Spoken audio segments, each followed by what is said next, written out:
Sur le BIM, on est plutôt dans une architecture paramétrique, on est plutôt dans un management de projet et tout.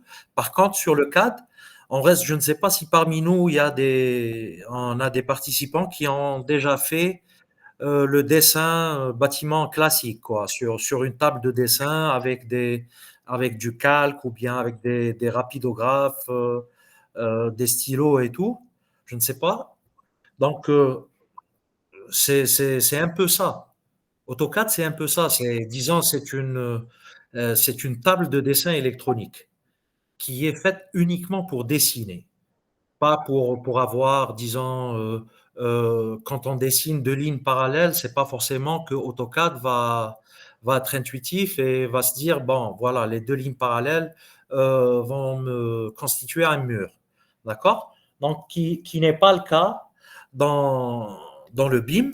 Et puis, comme le dit Myriam tout le temps, dans le BIM, c'est-à-dire ماشي إحنا نرسمو، إحنا c'est-à-dire on introduit les données وهو يرسم. Alors que non, sur AutoCAD, non. Sur AutoCAD, nous entamons directement le dessin terrain à partir de la feuille. Si vous voyez avec le fond noir sur AutoCAD, d'accord, généralement, moi, personnellement, je travaille sur un fond noir. Le fond noir, هذاك, c'est notre feuille de dessin qui est, disons, c'est une feuille de dessin illimitée. Donc voilà à peu près. Donc je résume un peu le CAD. C'est une table de dessin électronique. Voilà ce que c'est.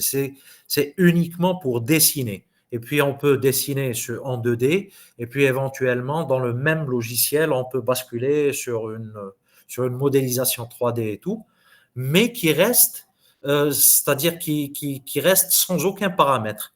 Une fois on extrude un élément sur AutoCAD, donc on est sur un objet, disons sur un solide 3D, pas plus. Donc voilà en grosso modo AutoCAD ce que c'est.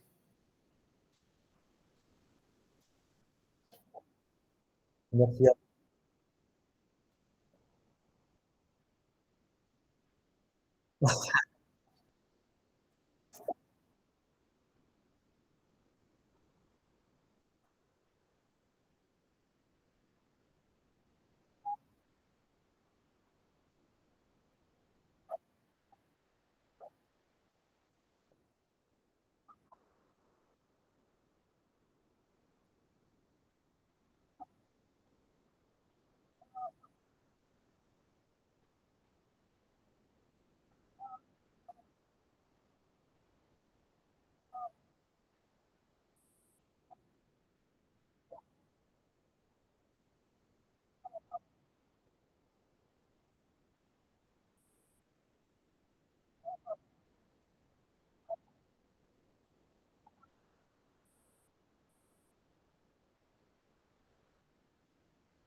Allez-y, allez-y, terminez.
Merci, Mriam.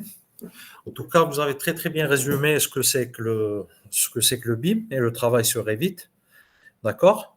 Maintenant, moi, je vais vous dire par rapport à AutoCAD. Donc, excusez-moi. Voilà.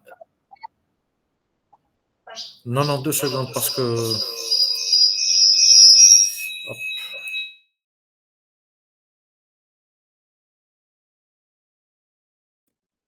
voilà, là, c'est mieux. Vous m'entendez là? Ah ben, parfait. Donc, on revient un peu sur la logique d'AutoCAD. AutoCAD, comme je l'ai dit, c'est une feuille de dessin qui est une feuille de dessin illimitée. D'accord? Où on peut dessiner tout ce qu'on veut, on peut éventuellement, c'est-à-dire que c'est un outil de dessin qui est fait à la fois pour l'architecte, qui est fait aux mécaniciens, qui est fait pour les ingénieurs MEP, donc sur pratiquement sur le même espace de travail, qui est notre espace noir. Bon, j'ai un petit problème, je peux pas, c'est-à-dire, je ne peux plus ouvrir AutoCAD, je ne sais pas pourquoi, sur mon PC pour vous montrer quelques trucs. D'accord? Donc, AutoCAD, on dessine. C'est-à-dire que on a notre feuille, on va préparer nos plumes et on commence à dessiner. Quand on dessine une ligne, automatiquement, c'est une ligne. Elle n'a aucun paramètre. Elle a bien sûr les seuls paramètres qu'elle a, c'est le point de départ et le point d'arrivée. Ce qu'elle a aussi autre chose comme paramètre, c'est sa longueur. Et ça s'arrête là. Donc là, on dessine comme si on avait une règle, un stylo, et on a dessiné une ligne qui commence du point A jusqu'au point B. D'accord? C'est la même chose pour les arcs qui ont uniquement comme paramètre, c'est leur longueur aussi et le rayon. C'est la même chose pour le cercle, c'est la même chose pour la polyline et c'est la même chose pour tous les éléments. D'accord? C'est ça AutoCAD. C'est un outil de dessin. Même si on veut concevoir avec, on va concevoir en dessinant.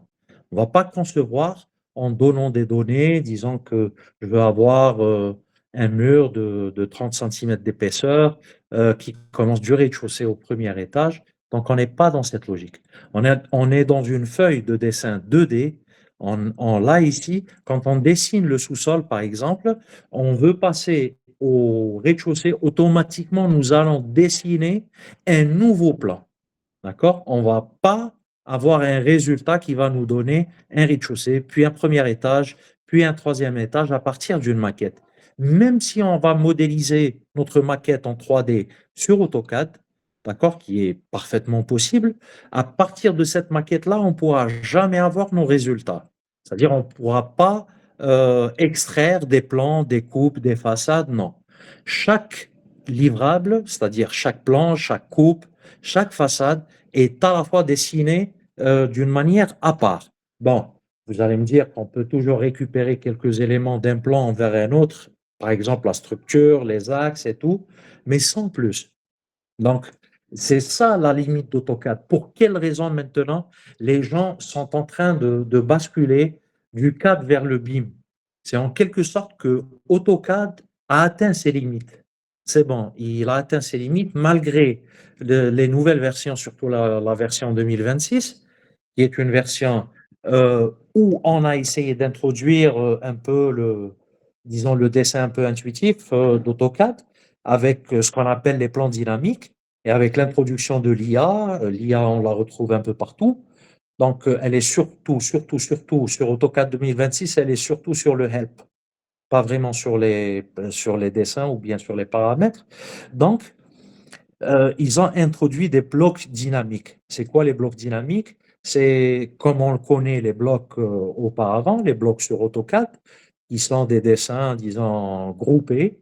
Avec les blocs dynamiques, ce sont des dessins où on peut, c'est-à-dire avec quelques outils, on peut les inverser, on peut changer leur dimension, voilà ce que sont les plans dynamiques. Par contre, quand on bascule sur Revit, par exemple, en BIM, automatiquement, quand nous allons dessiner un mur, nous allons le dessiner à la fois, plutôt quand nous allons introduire les paramètres pour pouvoir dessiner un mur, on va le dessiner à la fois sur plan. Si on veut générer une coupe, on génère une coupe. Si on veut le voir de face, on le voit de face. Si on veut le voir en 3D, on le voit en 3D. Chose qui n'est pas possible avec AutoCAD.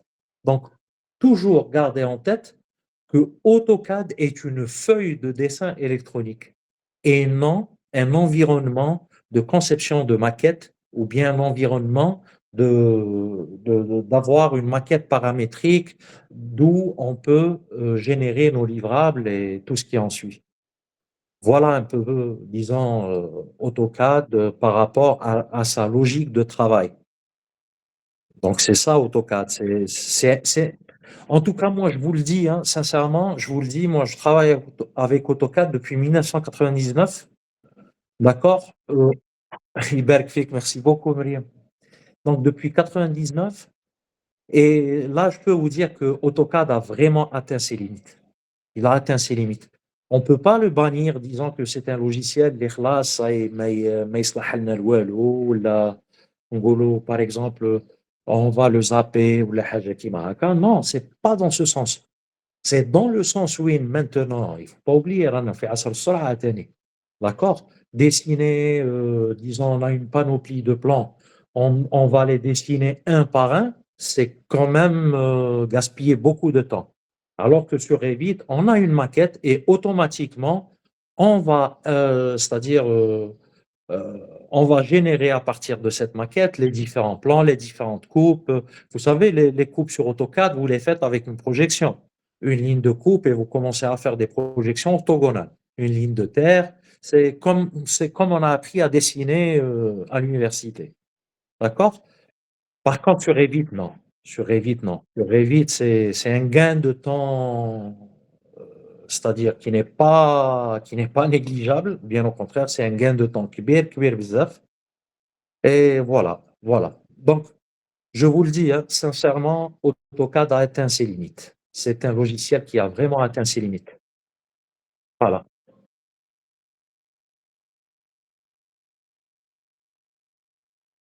Ah oui, ah oui, bien sûr, bien sûr. Il nous a servi, il nous sert encore. Il nous sert encore parce qu'il ne faut pas oublier que sur Revit aussi, on peut entamer une conception comme nous avons l'habitude de l'entamer sur AutoCAD. On peut dessiner, on peut sur le même environnement dessiner des lignes d'esquisse, des lignes de modèle et tout. Et puis à partir de là, ça sera une base pour notre maquette.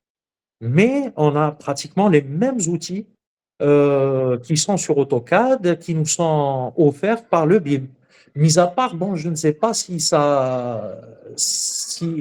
je ne sais pas par rapport, disons, à la logique Autodesk, il y a certaines commandes que j'aurais bien aimé voir sur Revit, mais qui ne le sont pas, comme par exemple étirer et tout.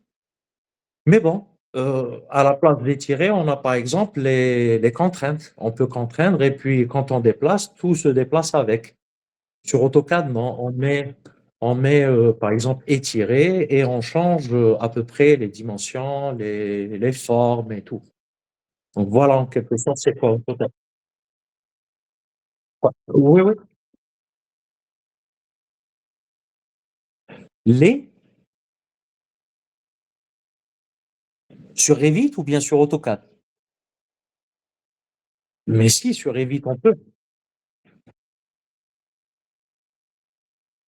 Ah oui, oui, oui, bien sûr, tout à fait. Tout à fait, tout à fait. Alors, voilà, par exemple, pour les échelles, c'est très important ce que tu viens de dire, Mariam. Par exemple, pour les échelles, sur Revit, on décide plutôt, on va avoir notre maquette, on va, disons, générer un plan, d'accord? Disons un plan rez-de-chaussée. Et là, on n'est pas obligé de détailler davantage notre dessin pour passer du 1/100e au 1/50e. On n'est pas obligé d'ajouter des éléments détaillés ou bien des éléments, disons, qui nous montrent réellement qu'on est passé d'une petite échelle vers une grande échelle. Alors que sur AutoCAD, non. AutoCAD, on est en train de dessiner déjà au départ, on détermine notre unité de mesure, d'accord? C'est facile, la majorité des gens ne le font pas, mais je vous dis, il y a une commande, on fait tirer DWG unit, elle nous permet de choisir l'unité. C'est-à-dire que chaque unité de mesure qu'on dessine sur AutoCAD, elle correspond soit à un centimètre, un mètre, un décamètre, etc. D'accord? Chose qui est très importante normalement qu'on doit faire au départ, comme on fait toujours sur Revit. On va directement UN et on change l'unité par rapport à, disons, l'unité avec laquelle on est le plus à l'aise pour dessiner. Alors qu'AutoCAD, non, il faut à chaque fois développer son dessin, à chaque fois ajouter des détails pour passer d'une échelle à l'autre. Et puis, comme tu l'as dit, Myriam, par exemple, l'exemple de l'escalier, là, c'est un exemple qui est exceptionnel.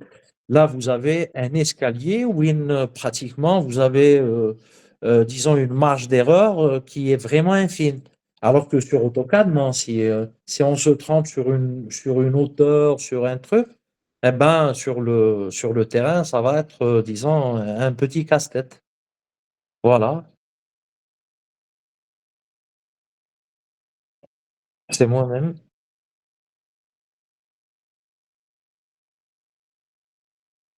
Oui, bien sûr. Mhm.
Ben, vous savez, Briam, normalement, je dois, c'est-à-dire commencer chaque point par malheureusement.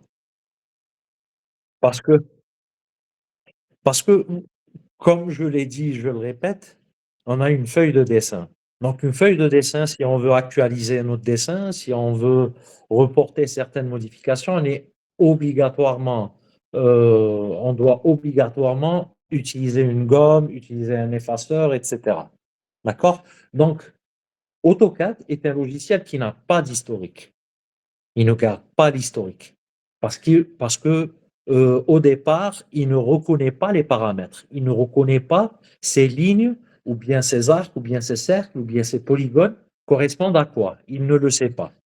Donc, automatiquement, si nous devons changer un mur d'un point à un autre, automatiquement, nous allons devoir le changer un peu partout. Surtout quand c'est superposé, on est obligé de le refaire, c'est-à-dire du sous-sol vers le dernier niveau. Et puis par la suite, actualiser une par une, actualiser les coupes, actualiser les façades, actualiser les différents plans. Donc voilà, donc ce n'est pas une actualisation intuitive. On doit impérativement le faire d'une manière manuelle. Donc, c'est pour ça que je t'ai dit, nous devons dire malheureusement, parce que là, on est dans un dessin basique qui n'a rien à voir avec le paramétrique, rien à voir avec le BIM et tout ce qui en suit. Donc là, on génère pas, là, on dessine. On donne, c'est-à-dire on donne le dessin. Et puis, comme vous savez, AutoCAD est un logiciel où son point fort, c'est le fait qu'il soit un logiciel qui nous parle, quoi. Par exemple, quand je prends une commande, n'importe laquelle, il me dit veuillez préciser le point d'insertion et préciser le deuxième point, etc. Donc, il nous suit un peu dans nos étapes, mais tout en prenant en compte que là, je suis en train de dessiner simplement une ligne et non un mur. Et quand j'introduis un bloc, une fenêtre, ça va être une fenêtre uniquement flat 2D. Par la suite, si je veux la projeter en coupe, je dois la dessiner en face. Si je dois la modéliser en 3D, je dois la modéliser par une extrusion ou bien par une révolution ou autre chose.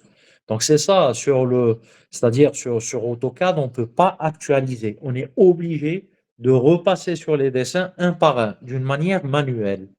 Donc, et ça aussi, c'est une grosse perte de temps. C'est vrai que sur Revit, comme vous l'avez dit, Myriam, il y a le risque, c'est-à-dire qu'il y a des éléments qui changent et puis qu'on ne se rende pas compte. Mais sur AutoCAD, on est obligé, c'est-à-dire de se rendre compte un peu partout, de se rendre compte de ce qu'on est en train de changer, et puis garder en tête les changements qu'on a ramenés vers le plan pour les reporter par la suite sur les coupes, sur les façades, sur les autres plans, etc. Donc, et ça, je vous garantis que, par exemple, sur une maison individuelle, c'est pas grand-chose, mais allant disons, vers un projet plus complexe, ça devient vraiment un casse-tête. Parce il faut mémoriser le projet, il faut bien être dedans, il faut connaître son projet, disons, coin par coin. Et ça, c'est pas vraiment évident, hein. Sur un gros projet, c'est pas évident. Absolument, absolument, tout à fait, tout à fait.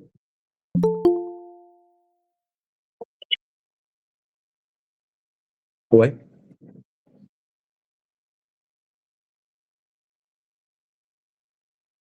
parfait.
Ah bah, parfait. Par exemple, vous avez parlé des pièces et des surfaces. Là, sur Revit, directement, on a une famille de pièces, on l'introduit et on a automatiquement toutes les informations qui vont avec, en plus des informations que nous pouvons introduire et tout. Mais je dessine sur AutoCAD, disons, un plan où on a plusieurs pièces, on a plusieurs surfaces. On est dans l'obligation de calculer les surfaces une par une. Donc, on ne peut pas avoir directement un outil qui va nous permettre, disons, directement de le placer et puis l'avoir dans une nomenclature. Non, on n'est pas dans ce cas. Soit alors, on a 2 méthodes pour, c'est-à-dire pour calculer les surfaces sur AutoCAD. Soit on met une polyligne et on la ferme à la fin.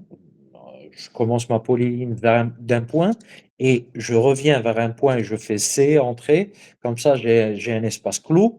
Et à partir de là, directement, je sélectionne ma polyligne et je dois voir sur le panneau de propriété, à la fin du panneau de propriété, j'ai la surface et la longueur. Donc, je prends directement la surface à partir de là et je vais l'introduire dans une fiche technique que je vais écrire aussi d'une manière manuelle. Bon, sur AutoCAD, on peut générer des tableaux. Bon, générer, c'est un peu, disons, l'utopie sur AutoCAD, mais on peut éventuellement mettre en place ou bien placer un tableau, mais uniquement sur le tableau, qu'est-ce qu'on a? On a le nombre de lignes et le nombre de colonnes. C'est un peu comme le Word. D'accord? Donc, et sur ces lignes, sur ces colonnes, à chaque fois on calcule une surface d'une pièce, on va l'introduire directement sur cette fiche technique. Ou bien on a directement sur les outils mesurés, quand on développe l'outil, donc au départ alors on a la mesure rapide, on a la mesure d'un point vers un autre, et par la suite, on a les volumes et les surfaces. Donc, on met la surface et ça reste exactement le même principe que la polyligne. On va checker notre pièce qu'on veut mesurer en termes de surface, point par point. Et ça aussi, je peux vous garantir que c'est un travail qui prend du temps. Et c'est un travail généralement des fois où quand on n'est pas vraiment précis par rapport aux accrochages objets et tout, des fois, on a des erreurs. On a plein d'erreurs comme ça. On a des centimètres carrés qui sautent. Ça dépend de l'erreur. Et puis là, on fait une erreur, mais par la suite, sur un quantitatif, disons, sur 5, 6 blocs d'habitat, par exemple, on a des centaines de mètres carrés qui vont sauter, hein. Donc voilà. C'est pour ça que je vous ai dit, AutoCAD, tout se fait d'une manière manuelle.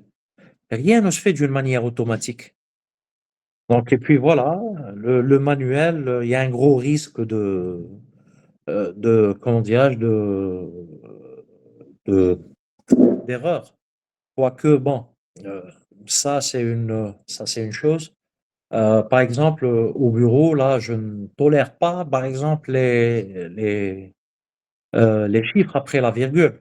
Quand je travaille, moi, enfin, pas généralement, je travaille tout le temps au centimètre, à 2 décimales et puis, quand je vérifie le travail d'un agent ou bien d'un architecte qui est chez moi au bureau, si je trouve, par exemple, si je donne, une valeur de 500 qui fait 5 mètres, automatiquement, si je trouve après le 20e zéro, je trouve un chiffre, donc son travail n'est pas correct.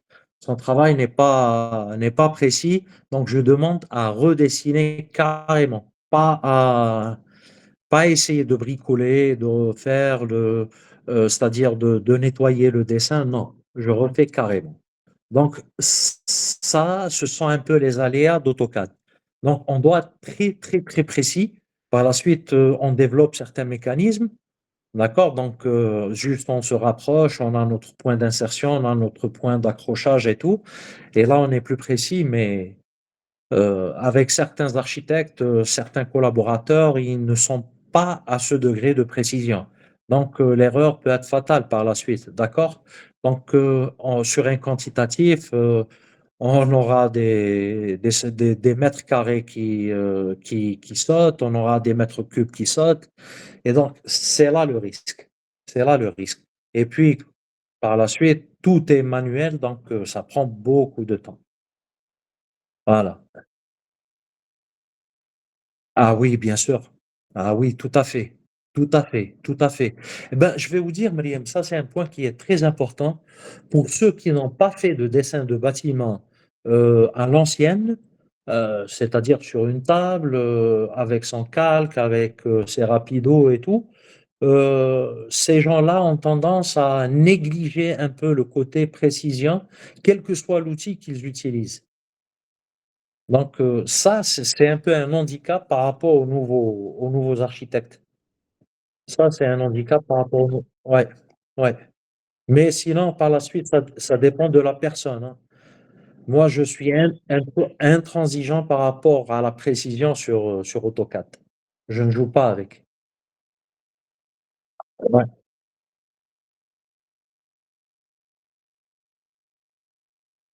ouais,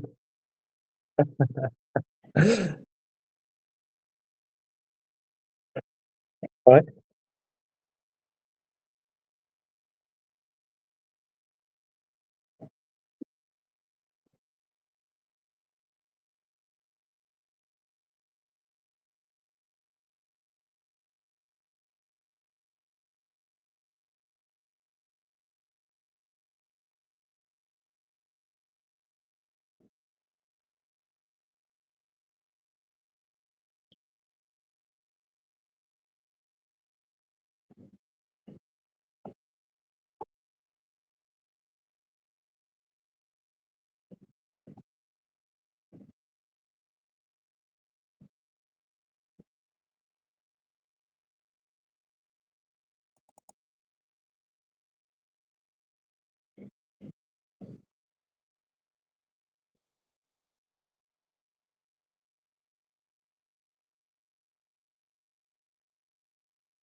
ouais, ouais.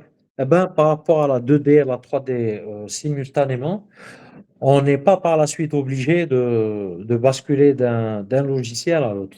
On n'est pas obligé d'aller de AutoCAD, c'est-à-dire on l'introduit sur le logiciel SketchUp ou bien un autre logiciel de modélisation 3D et faire nos extrusions. On peut le faire directement sur le même logiciel, c'est-à-dire sur AutoCAD. On peut basculer c'est-à-dire d'un environnement de dessin 2D vers un environnement de modélisation 3D.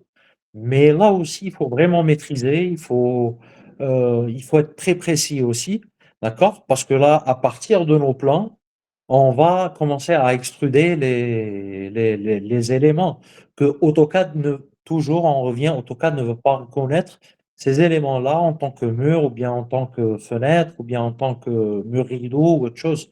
Donc, il va les concevoir comme étant des solides 3D. Alors, bon, c'est dommage que je n'ai pas pu ouvrir AutoCAD. Je ne sais pas ce qui se passe avec mon PC, parce que j'avais préparé des exemples que j'ai déjà fait euh, de certains 3D et tout. Donc, on était sur les extrusions et tout. Alors, on travaille essentiellement sur des extrusions, des soustractions, euh, des, euh, des jumelages et tout. Et puis là, on est carrément dans un environnement. de conception, enfin pas de conception, mais de réalisation en 3D. Donc, sur AutoCAD, généralement, quand on fait les 3D, on fait généralement, c'est très rare où on fait les 3D intérieurs. Donc, on fait les 3D extérieurs, c'est juste pour avoir les 3D, et puis par la suite, on peut faire nos rendus sur AutoCAD ou bien le prendre et puis soit sur 3D Max ou bien moi généralement j'ai toujours travaillé avec Artlantis. Je ne sais pas si vous le connaissez, c'est aussi un dinosaure des logiciels de rendu. D'accord? Je travaille sur Artlantis. J'exporte en fichier .3ds et je travaille sur Artlantis. Sauf que, comme on l'a dit, là, si je pars sur mon environnement modélisation 3D, là, je n'ai pas mes éléments qui sont générés d'une manière automatique. Non, là aussi, c'est à peu près, disons, c'est à peu près le même esprit que SketchUp. J'ai un plan qui est en 2D et à partir de là, je commence à monter mes murs, je commence à monter mes escaliers, je commence à extruder tout ça. Et puis là aussi, il faut être très très précis parce que là, disons, la moindre erreur va apparaître sur vos rendus 3D. C'est-à-dire si on a une erreur, disons, on a un solide 3D qui n'atteint pas le deuxième solide, on va voir ce creux-là sur le rendu 3D. Et ça, c'est un peu aussi comment dirais-je, c'est-à-dire le point sensible d'AutoCAD 3D. Mais bon, AutoCAD 3D, c'est un autre monde. C'est vraiment un autre monde. Il est très, très passionnant parce que là, je ne sais pas, vous avez fait de la géométrie descriptive dans votre cursus parce que là, on est vraiment dans la géométrie descriptive. C'est-à-dire, si vous travaillez en filaire, vous avez des milliers de lignes qui se chevauchent et vous devez vous retrouver dessus. C'est très, très passionnant. Mais quelque part, il faut, disons, mettre à côté sa passion pour quelque chose de plus pratique et disons, de plus rapide, C'est ça par la suite. Vous savez, euh, en utilisant AutoCAD, bon, j'ai commencé avec la version 14 qui était l'une des premières versions sur Windows. Donc, avec AutoCAD, on a tendance à vivre le dessin. Pour les gens qui aiment dessiner, qui aiment le dessin bâtiment et tout, on est en train de vivre le dessin. Réellement, on vit le dessin. Mais on reste toujours sur le dessin classique. Plan, coupe, façade, etc. Donc, je ne suis pas en train de dessiner un plan. Oui, par exemple, sur une vue 3D et j'ai ma 3D qui est automatiquement générée. Donc, je ne suis pas dans ce modèle-là. Je suis dans le modèle, disant, je fais un plan, au lieu d'aller sur SketchUp, je vais sur mon environnement de modélisation 3D et je commence à extruder mon projet. Bon, là, je ne veux pas rentrer dans les détails parce qu'il y a plusieurs modes disons, de modélisation 3D. Soit on modélise des solides 3D, soit on peut modéliser des faces. Des faces, moi, je peux vous dire que en disant deux ou trois clics, on peut avoir tout notre plan en face, mais ce sera des faces qui sont indépendantes l'une de l'autre. Donc, ça ne va pas reconnaître ce que c'est, ça ne va. Mais par la suite aussi disons, pour faire des soustractions, pour avoir des ouvertures, etc., c'est un peu difficile. C'est un peu difficile de les avoir. Donc c'est ça, AutoCAD, il faut une bonne maîtrise et il faut beaucoup, beaucoup, beaucoup de précision surtout. Voilà.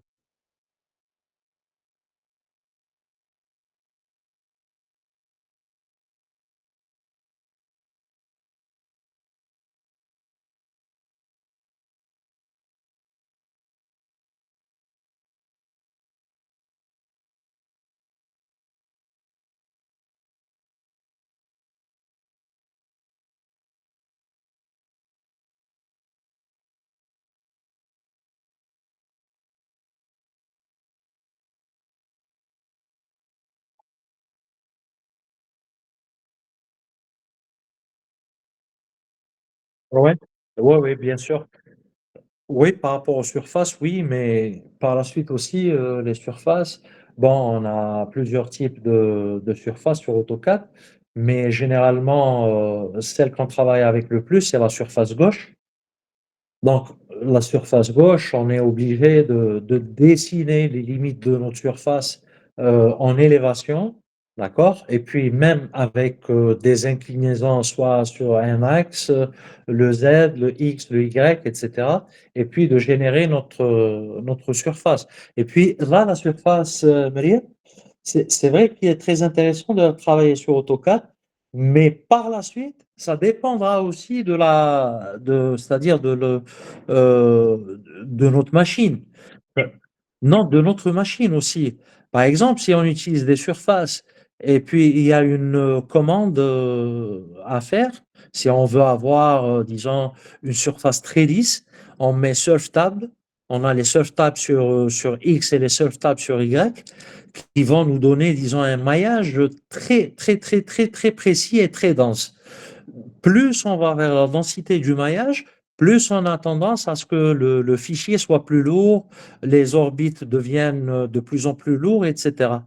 Donc, c'est vrai que c'est une bonne méthode. Je connais des gens qui font disons, les surfaces et les volumes un peu compliqués sur SketchUp et ils les introduisent sur Revit. Mais bon, je crois que maintenant sur Revit, c'est plus simple de les faire. J'espère que tu ne le fais plus sur AutoCAD, Myriam.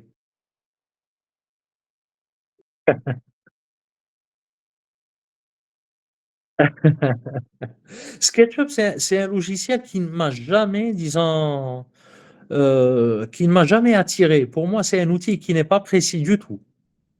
C'est pour ça que, ouais, ouais, c'est pour ça que je n'ai jamais accroché avec SketchUp.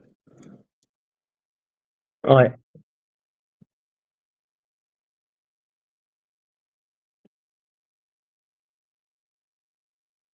tout à fait. Ah oui, ah oui, ah oui, ouais.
Bah, voilà, comme tout bon dessinateur de bâtiment, on a notre feuille et on a nos stylos, ce qu'on appelait à l'époque les Rotring ou bien les Rapido, ou bien on a des crayons à plusieurs épaisseurs.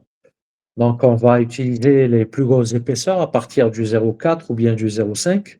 On va les utiliser pour les éléments de structure. On va utiliser le 0,1 ou bien le 0,9 ou le 0,8 pour les hachures, et le 0,4 ou bien le 0,3 pour les murs, etc. Alors, ça, comment on va les préparer sur AutoCAD? Alors, sur AutoCAD, on a ce qu'on appelle les calques. Nos plumes, dans la réalité, sont reconnues sur AutoCAD comme étant des calques. Alors, moi, avant tout, bon, maintenant j'ai mon gabarit, je travaille avec, mais avant tout dessin, je personnalise mes calques. Donc, je fais un nouveau calque qui s'appelle, par exemple, je l'appelle structure. Je lui donne une couleur qui est un gris 255 sur une épaisseur de 0,6 et je passe avec une ligne continue, je passe sur les séparations que je donne une couleur noire avec une ligne continue et une épaisseur de 0,4.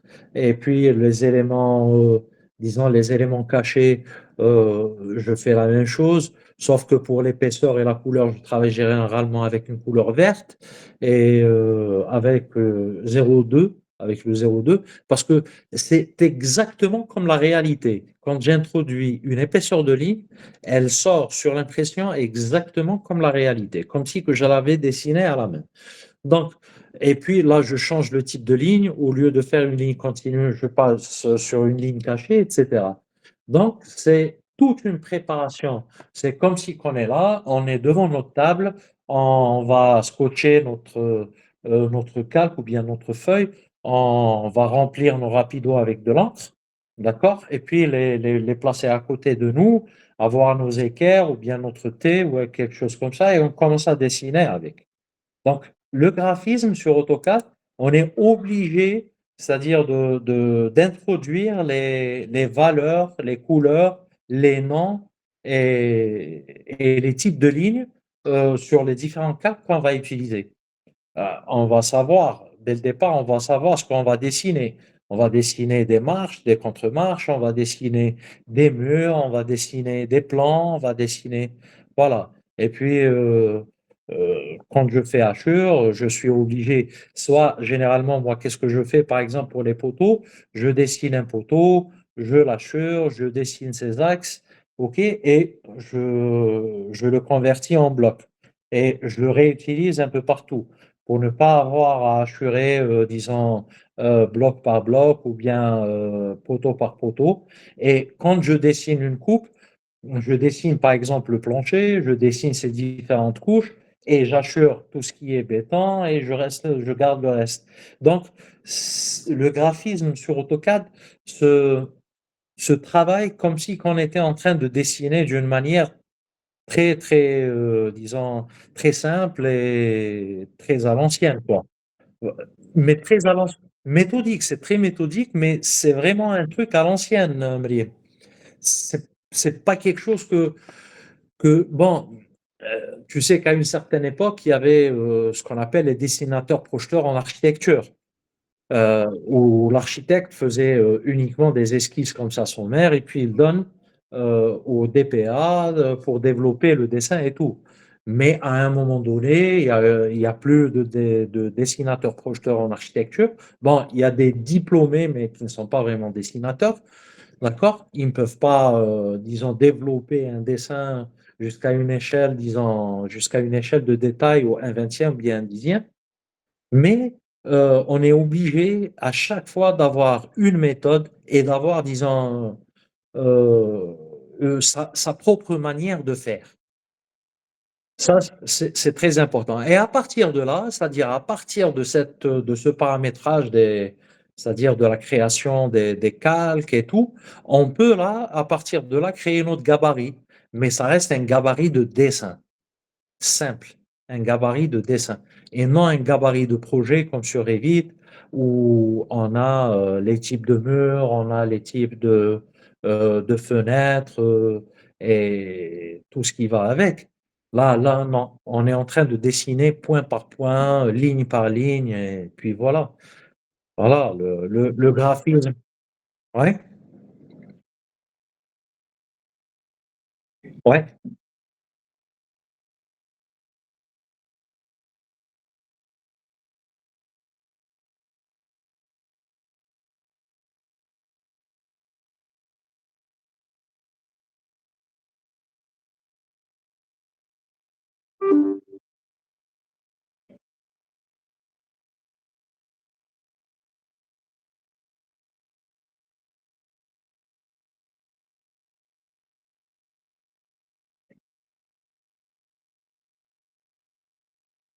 tout à fait.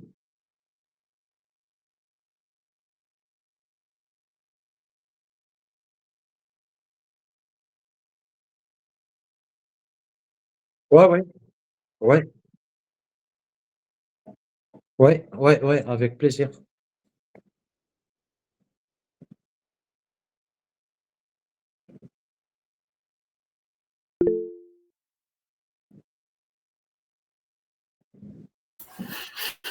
Aslem, je ne sais pas si